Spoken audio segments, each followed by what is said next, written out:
bir ben gət nigah rozəsi Hamızdan iltimas dualarım Zeynəb gəldi qodiyə gət nigah Baxdı qardaşın yaralı cənazəsinə Hüseyin Dolandı Zeynəb o başsız cənazənin başına Dolandı Zeynəb o başsız cənazənin başına Dedi Hüseyin bacın ölsün nə ruzigar oldu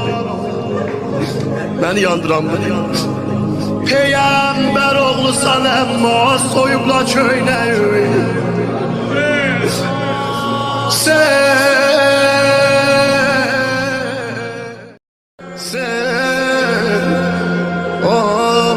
bir ben gət nigah rozəsi Hamızdan iltimas dualarım Zeynəb gəldi qodiyə gət nigah Baxdı qardaşın yaralı cənazəsinə Hüseyin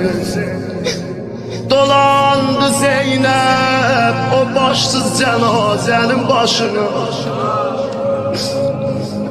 Dolandı Zeynəb o başsız cənazənin başına Dedi Hüseyin bacın ölsün nə ruzigar oldu Məni yandıran beni Peyğəmbər oğlusan əmma soyubla köynəyi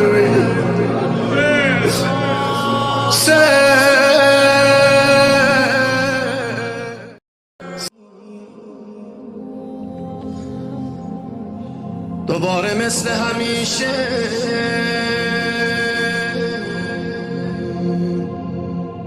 خجالتم دادی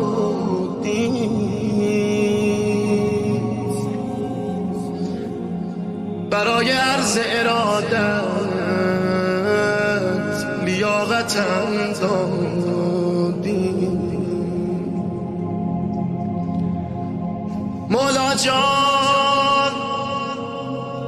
همین که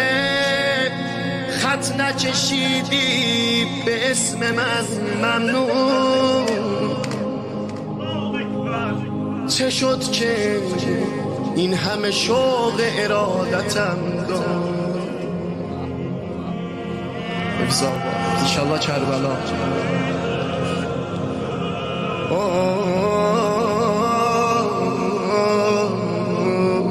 آقا جان وفا ندیده ای از من قبول اما وفا ندیده ای از من قبول اما خودت به رحمت شاهانه عادتم دادی خودت به رحمت شاهانه عادتم دادی اما نیستی اخ که جاقامستان آی کربلای رهلر دارخان از خرمن تو خوش نچیدن سخت است آقا والله بر کرب و بلایت نرسیدن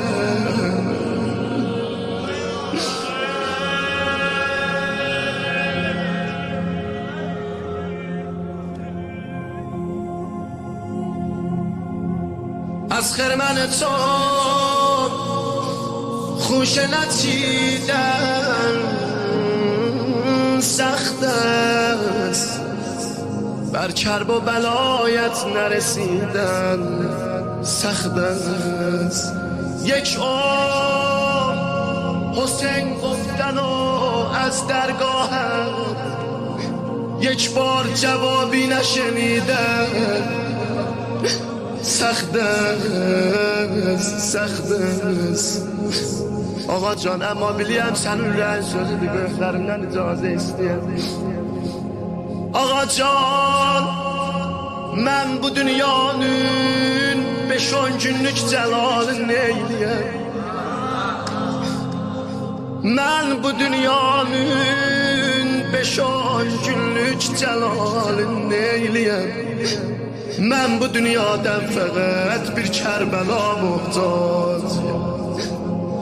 Ah kəfəndən rəsmidir, dəfn eyləyərlər meyti.